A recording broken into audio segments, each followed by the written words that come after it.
नमस्कार। आज है 7 जनवरी।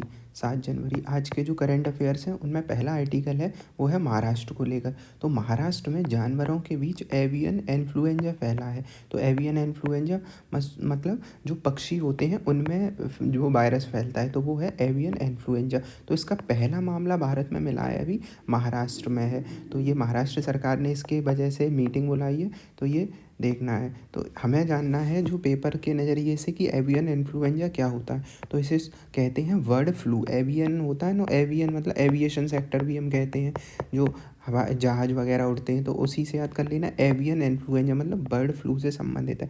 अब बर्ड फ्लू का एच कौन सा होता है, H1N1, H5N1, ऐसे कई नाम देखने को मिलते हैं। तो ये होता है जो एवियन इन्फ्लुएंजा वाला H5N1। और जो H1N1 होता है वो क्या होता है, स्वाइन फ्लू वाला होता है। तो ये है। तो H5N1 फैला है अभी, तो एवियन इन्फ्लुएंजा है। तो ये इसमें क्या हुआ है, पक्षियों के श्वसन संबंधी रोग हो जाता है पक्षियों में। अब इसे प्रोटीन के आधार पर, इन जो इन्फ्लुएंजा होता है उसमें वायरस को उनके प्रोटीन के आधार पर कई भागों में डिवाइड किया जाता है। जैसे H1, H2, H3 ऐसे करके H18 तक होता है। ऐसे ही N1, N2 से लेके N11 तक होता है। तो ये वर्गीकृत होता है। H1N1 हमने देखा क्या है, स्वाइन फ्लू होता है। तो ये पूछ लेता है कि किस से, H1 से कौन सा होता है या H5 से कौन सा होता है। अब जो एवियन इन्फ्लुएंजा होता है उसका संचरण मतलब कैसे फैलेगा, तो पक्षियों से पक्षियों के बीच में ही फैलता है। मानव में फैलने की दर कम होती है, तो इस वजह से ना के बराबर ही है। इसमें मृत्यु दर 60% होती है, किसमें, पक्षियों में। अब चूंकि एवियन इन्फ्लुएंजा पक्षियों के बीच ही होता है, मनुष्य और अन्य जानवरों में फैल सकता है पर संभावनाएं कम होती हैं। तो इस वजह से WHO ने इसे अपनी प्राथमिक सूची में शामिल नहीं किया है। तो ये हुआ एवियन इन्फ्लुएंजा के बारे में। अगला आर्टिकल हिस्ट्री से संबंधित है। तो तमिलनाडु के जो मुख्यमंत्री हैं M.K. स्टालिन, उन्होंने घोषणा की है कि सिंधु घाटी सभ्यता की अगर लिपियों को सही से पूरा पढ़ा जा सके तो वो $1 मिलियन का पुरस्कार देंगे। तो $1 मिलियन का वो पुरस्कार देंगे अगर पढ़ा जाता है ना। तो सिंधु घाटी सभ्यता के बारे में थोड़ा देखते हैं। तो सिंधु लिपि प्राचीन लिखित प्रणाली है। सिंधु घाटी सभ्यता की जो लिपि है वो प्राचीनतम लिपियों में से अभी तक पढ़ा नहीं गया है कोई इसे। अब महत्व क्या हो जाएगा, अगर इसे पढ़ा जा सकेगा तो हम सिंधु घाटी सभ्यता के इतिहास, संस्कृति, समाज व्यवस्था, सारी चीज़ों को अच्छे से और समझ पाएंगे इन्हें। अब इसकी लिपि के बारे में बात करें तो ये चित्रात्मक लिपि है, मतलब कोई एक चित्र बना होगा उसका कोई एक अर्थ होगा। तो चित्रात्मक लिपि है, इसमें अक्सर पशु या मानव के मोटिफ जो होते हैं, मोटिफ वो यूज़ होते हैं। मतलब पशु बना होगा या मानव जैसी आकृतियाँ, मछलियाँ ऐसी आकृतियाँ ये बनी होती हैं। और इसे वोस्ट्रोफेडोन शैली यूज़ करते हैं। वेस्ट्रोफेडोन में क्या है, इसे एक लाइन इसमें लिखी जाती है राइट टू लेफ़्ट, और दूसरी लाइन लेफ़्ट टू राइट लिखी जाएगी। तो पहला क्या है, दाएं से बाएं लिखी जाएगी, मतलब दाएं से राइट हैंड से लेफ्ट हैंड की साइड, और दूसरी पंक्ति हो जाएगी लेफ़्ट टू राइट लिखी जाएगी। तो ये अभी तक डिसाइफर नहीं है, अभी पढ़ा नहीं गया है इसे पूरी तरीके से। विभिन्न सामग्रियों पर उत्कीर्ण तो किस में मिलती है ये, तो मोहरों पे, बर्तनों पे, कांस्य उपकरण पे, चूड़ियों, हड्डियाँ, इन सब पे इसके इस उत्कीर्ण मिलती है ये से। अब चुनौतियाँ क्या है, एक तो इसके पाठ बहुत छोटे मिलते हैं, कहीं कहीं 5 अक्षरी मिलते हैं, सबसे लंबा केवल 26 का है, 26 शब्दों का है। तो मतलब जो अक्षर हैं, तो इस वजह से इसे पढ़ना कठिन है। दूसरा क्या है, मिस्र की सभ्यता की लिपि भी बहुत पुरानी है इसी टाइम, पर मिस्र की को पढ़ लिया गया क्योंकि उसका एक हमें ट्रांसलेशन पार्ट मिला है जो सेम मिस्र की सभ्यता का दूसरी लैंग्वेज में भी है, जो रोमन वाली लैंग्वेज में। पर सिंधु घाटी सभ्यता का ऐसा कोई लेख नहीं मिला है जो 2 भाषाओं में हो, कि एक सिंधु में हो एक दूसरे में हो, जिससे अनुमान भी लगाया जा सके। तो ये पढ़ना इसलिए कठिन है। अब सिंधु घाटी लिपि के बारे में देखें तो आमतौर पर शीर्ष पर लिपि और पशु, एक केंद्र में एक पशु प्रदर्शित होता था, जो सील हुआ करती थी, मोहर हुआ करती थी उसमें, जैसे ये पशु बना है और ऊपर क्या हुआ करता था, लिखा हुआ करता था लिपि में। तो ये, और ये लोग ताबीज़ वगैरह यूज़ करते ही थे। तो ये सारी चीज़ें हैं। लिपि में कथात्मक चित्रण भी देखने को मिलते हैं, मतलब एक स्टोरी टाइप भी मिलती है, पर चूंकि अभी पढ़ा नहीं गया है तो उसे समझ नहीं सकते हैं। अब प्रमुख शहर वगैरह देखें तो ये तो वैसे हिस्ट्री का पार्ट है स्टैटिक में, पर देखते हैं कि हड़प्पा है वो कहाँ स्थित है, पाकिस्तान वाले एरिया में। यहाँ से कहाँ क्या मिला है, लिंग के पत्थर के प्रतीक, अनाज के गोदाम, मातृ देवी की खोज हुई है यहाँ पे। मोहनजोदड़ो ये भी पाकिस्तान वाले एरिया में। यहाँ पे मेन जो चीज़ है वो क्या है, महान स्नानागार है। गनवेरी वाला जो है ये पाकिस्तान के चोलिस्तान क्षेत्र में है, तो गनवेरी वाला। और यहाँ पे क्या मिला है, टेराकोटा का एक श्रृंगी आकृति मिली है, एक सिंह वाला आकृति मिली है, और सिंधु लिपि की कई मोहरें वगैरह और ये सब यहाँ से मिला है। राखी गढ़ी कहाँ है, तो राखी गढ़ी कहाँ है, हरियाणा वाले क्षेत्र में है। और यहाँ से अनाज के गोदाम, नालियाँ, कब्रिस्तान, टेराकोटा की ईंटें मिली हैं यहाँ से। कहाँ, राखी गढ़ी से। तो राखी गढ़ी इंपॉर्टेंट रहेगा हरियाणा से। धौलावीरा जानते ही हैं, धौलावीरा गुजरात से मिला है। और इसकी कुछ विशेषताएं, जैसे ये 3 भागों में विभाजित है, और यहाँ पे क्या है, जल संचय ज़्यादा अच्छा मिला है। बारिश के पानी को संचय करने के लिए यहाँ सबसे अच्छी व्यवस्था मिलती है। तो ये है। उसके बाद है लोथल। लोथल गोदीवाड़ा है, डॉकयार्ड है यहाँ पे, और अग्नि वेदिकाओं की खोज हुई है, और ये भी गुजरात में है। प्रमुख शहर और खोज हैं, तो हड़प्पा देख लिया हमने, पाकिस्तान में है। मोहनजोदड़ो भी पाकिस्तान में है। गनवेरी वाला, राखीगढ़, धौलावीरा और लोथल है। ये मेन जगह हैं। अब अगला आर्टिकल है राष्ट्रीय आय के वितरण को लेकर। तो राष्ट्रीय आय में तो गिनी सूचकांक है, तो उसमें सुधार हुआ है अभी। तो पहले पहले जो 2015-16 से के आसपास जो गिनी गुणांक था वो 0.367 था, मतलब जीरो के पास था। तो गिनी गुणांक का मतलब होता है, ऐसे याद कर ले सकते हैं गिनी को, कि गिनती टाइप का आ रहा है, तो गिनने से मतलब है। तो इसमें आय की असमानता देखी जाती है। अगर जीरो होगा इसका पॉइंट, तो इसे माना जाएगा कि ये बिल्कुल असमानता नहीं है उस समाज में या उस देश में, बिल्कुल असमानता नहीं। और अगर एक इसका है नंबर, तो ये मानेंगे सबसे ज़्यादा असमानता है। तो जीरो पे असमानता नहीं। तो अगर ये जीरो के पास आ रहा है तो असमानता कम हो रही है। तो 369 था पॉइंट में, तो ये अच्छा था। तो यार 15-16, पर कोविड के दौरान ये बिगड़ गया इसका, 20-21 के दौरान, मतलब असमानताएं बढ़ी, मतलब गरीब और गरीब हुए। तो 5 के आसपास, 0.5 के आसपास पहुंच गया। पर ये सुधर के अब फिर से 0.4 के आसपास आ गया, तो अच्छी स्थिति दिखा रहा है ये गिनी गुणांक। तो गिनी किससे संबंधित है, आय की असमानता है। तो ऐसे याद कर सकते हैं, गिनने से संबंधित है, किसके पास कम है किसके पास ज़्यादा है, तो गिनी गुणांक। अब इसमें कुछ डाटा है इसके अनुसार कि शीर्ष 10% लोगों का हिस्सा है वो, मतलब जो शीर्ष 10% लोगों की आय है वो कितना है, 30% के आसपास। और निचले जो 10% लोग हैं उनके पास केवल कितना है, 2.4% है। उसके बाद है गिनी गुड सूचकांक के बारे में। तो गिनी सूचकांक आर्थिक असमानता, जो कि हमने देखा, आर्थिक असमानता को मापता है। किस किस के बीच में असमानता है, मतलब लोगों के बीच में क्या असमानता है, किसके पास जो सामाजिक मतलब सुविधाएं ज़्यादा हैं, संसाधनों का वितरण कैसा है, ये सारी चीज़ें देखता है देश के अंदर। जीरो होगा, पूर्ण समानता होगी, मतलब कोई असमानता नहीं है। एक मतलब एक ही व्यक्ति के पास पूरा धन है, मतलब आय की सबसे ज़्यादा असमानता हो जाएगी। महत्व क्या है, इसे सामाजिक आर्थिक नीतियाँ बनाने में और समाज को समझने में महत्वपूर्ण मिलता है। अब गिनी सूचकांक से संबंधित एक लॉरेंस कर्व होता है। तो कर्व ये है, तो गिनी सूचकांक को हम कर्व में दिखाते हैं ना, कि कर्व जैसे जैसे इधर जाएगा कर्व नीचे जाएगा, कर्व ऊपर आएगा। तो ये जो कर्व होगा यूज़ करने का वो लॉरेंज कर्व कहलाता है। जबकि सूचकांक का नाम क्या है, गिनी सूचकांक है। तो ये अगला आर्टिकल है इंडिया से ही। तो इंडिया में अपने यहाँ निकोबार जो आइलैंड है वहाँ पे मेगा इंफ्रास्ट्रक्चर बनाया जा रहा है। तो यहाँ पे 72,000 करोड़ रुपए सरकार प्रोजेक्ट के रूप में बना रही है, और पोर्टलैंड सिटी बना रही है। पोर्टलैंड सिटी का मेन मकसद क्या होता है, मतलब क्या है कि मान लो एक एरिया में एक बंदरगाह बना कहीं पे, और उस बंदरगाह के आसपास पूरा शहर विकसित हो जाए धीमे धीमे धीमे, तो इसे कहते हैं पोर्टलैंड सिटी। तो निकोबार वाले आइलैंड पे ये सरकार करने की कोशिश कर रही है। तो यहाँ पे पर्यटन को बढ़ावा देना है, जहाज़ तोड़ने, ये सुविधाजनक चीज़ें यहाँ पे बनाई जाएंगी। तो ये है। अब मेन जो क्वेश्चन आ सकता है वो है मैपिंग से संबंधित। तो निकोबार, अंडमान, इन सारी की मैपिंग देखेंगे। तो सबसे पहले देखें कि अंडमान के बारे में। तो उत्तरी अंडमान है, मध्य अंडमान है और दक्षिणी अंडमान बांटा जाता है। उसके बाद है डंकन पैसेज, और जो राजधानी है वो है पोर्ट ब्लेयर में। पोर्ट ब्लेयर कहाँ है, दक्षिणी अंडमान में। अब मैपिंग में देखते हैं। तो ये है नॉर्थ अंडमान। नॉर्थ अंडमान के बाद मिडिल अंडमान जो मध्य अंडमान कहलाता है, और ये है साउथ अंडमान।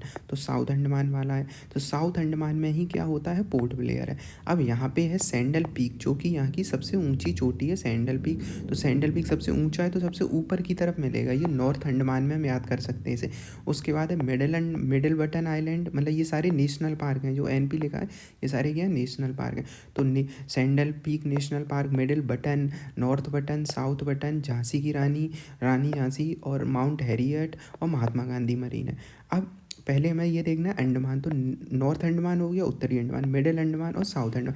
दो चीज़ें यहाँ देखी कि सैंडल पीक है यहाँ पे नेशनल पार्क, बीच वाला मिडिल में है और साउथ वाला है, साउथ वाले पे ही पोर्ट ब्लेयर है। उसके बाद बीच में मिलता है डंकन पैसेज। अब कंफ्यूज हो सकता है कि डंकन पैसेज अंडमान निकोबार के बीच में तो नहीं है, पर ये कहाँ है, अंडमान और अंडमान के बीच में ही है।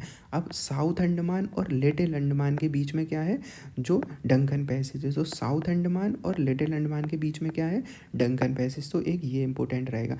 अब यहाँ से जब डंकन पैसेज से हम लिटिल पे पहुँचे तो ऐसे याद कर सकते हैं, इसे साउथ पे ये ख़त्म हो गया था पर लिटिल सा पार्ट बचा था नीचे की तरफ, तो लिटिल अंडमान रह गया। उसके बाद 10 डिग्री चैनल एक आया, 10 डिग्री। तो निकोबार और अंडमान के बीच में जो चैनल है उसका नाम क्या है, 10 डिग्री चैनल। तो 0 डिग्री से ऊपर चलना स्टार्ट करते हैं तो यहाँ पे 10 डिग्री चैनल पड़ेगा।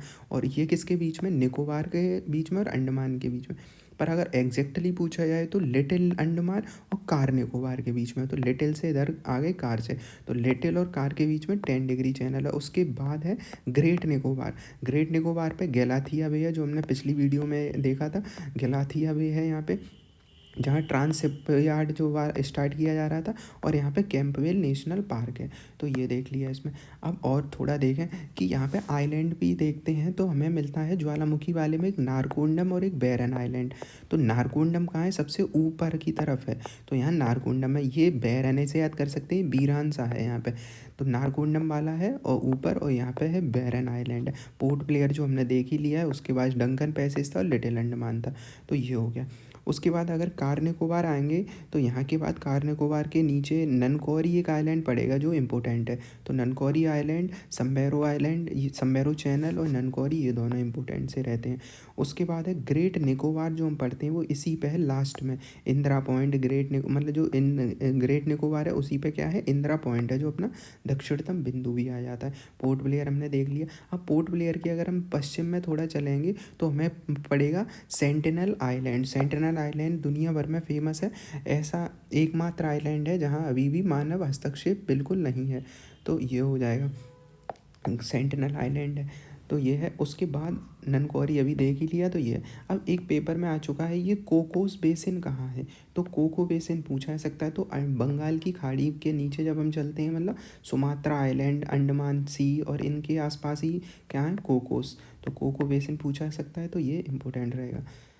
उसके बाद है निकोबार के बारे में इसमें दे दिया, तो हमने ऊपर देख ही लिया कि अब जो ग्रेट निकोबार है सबसे दक्षिणतम बिंदु है, वहाँ से सुमात्रा का जो आइलैंड है, इंडोनेशिया का सुमात्रा आइलैंड, वो केवल 150 किलोमीटर के आसपास दूर रह जाता है, मतलब बहुत पास में है। तो भारत के दक्षिणतम बिंदु से इंडोनेशिया का सुमात्रा आइलैंड ज़्यादा पास है। इंदिरा पॉइंट ग्रेट निकोबार में देखा। अब यहाँ पे स्वदेशी जातियाँ भी पाई जाती हैं, वो नाम क्या है उनका, निकोबार। तो निकोबार आइलैंड से ही नाम है। एक सोमपेन जनजाति है, जारवा, सोमपेन, सेंटिनलीज, ये सारी जनजातियाँ यहाँ पाई जाती हैं। 10 डिग्री चैनल देख लिया यहाँ पे। अब यहाँ ये बने किससे हैं, तो ज्वालामुखी आधार पे बने हैं। तो इनमें बलुआ पत्थर, चूँकि ज्वालामुखी आधार होगा तो बलुआ, चूना, सैल से मिलेंगे। कुछ कुछ यहाँ प्रवाल भित्तियों से भी घिरे हैं, कुछ द्वीप हैं यहाँ पे। अब उत्तरी अंडमान में स्थित सैंडल पीक, जो यहाँ का क्या है, सबसे ऊंचा आइलैंड मतलब जगह भी है। अब सरकार चूंकि इन एरिया में क्या कर रही है, इंफ्रास्ट्रक्चर विकास कर रही है, तो इसका विरोध भी हो रहा है, क्योंकि यहाँ पे हज़ारों की संख्या में लोग क्या होंगे, उनकी भूमि छीनी जाएगी। और इससे रक्षा के लिए कुछ समुदाय प्रयास भी कर रहे हैं। क्यों, क्योंकि उनका पैतृक भूमि से जब उन्हें बाहर निकाला जाएगा, उनके संसाधनों पर जो जिस पे वो निर्भर हैं, पेड़ पौधे और उन पे, तो उनसे दूर किया जाएगा और पारंपरिक जीवन शैली उनकी प्रभावित होगी, क्योंकि हज़ारों सालों से कुछ लोग यहीं पे मतलब वो परंपरागत रूप से इस एरिया में निवास करते आए हैं। तो ये अगला आर्टिकल है मणिपुर को लेकर। तो मणिपुर नॉर्थ ईस्ट में अपने, तो यहाँ पर नए राज्यपाल की बैठक हुई है। तो हुआ है कि मणिपुर के नए राज्यपाल बनाए गए हैं अजय कुमार भल्ला। तो अजय कुमार भल्ला ने बैठक बुलाई और सुझाव दिया है कि जो राज्य पुलिस होगी वो क्या करे, जो दुष्कर्मियों, उपद्रवी होते हैं उन पे 1980 के राष्ट्रीय सुरक्षा अधिनियम जो NSA है उसके तहत बिना मुकदमा के 1 साल तक गिरफ्तार किया जा सकता है। तो उसके तहत इन्हें गिरफ्तार कर सकते हैं। मतलब कहने का ये है कि निवारक निरोध के तहत गिरफ्तार कर लिया जाए इन लोगों को जो उपद्रव फैला रहे हैं। तो राष्ट्रीय सुरक्षा अधिनियम 1980 के बारे में देखते हैं। तो ये कब 1980 कब लागू होता है? सार्वजनिक व्यवस्था, राष्ट्रीय सुरक्षा को बनाए रखने के लिए, जब सार्वजनिक व्यवस्था खराब हो रही हो, राष्ट्रीय सुरक्षा। अब निवारक निरोध संविधान में भी इसका आर्टिकल है।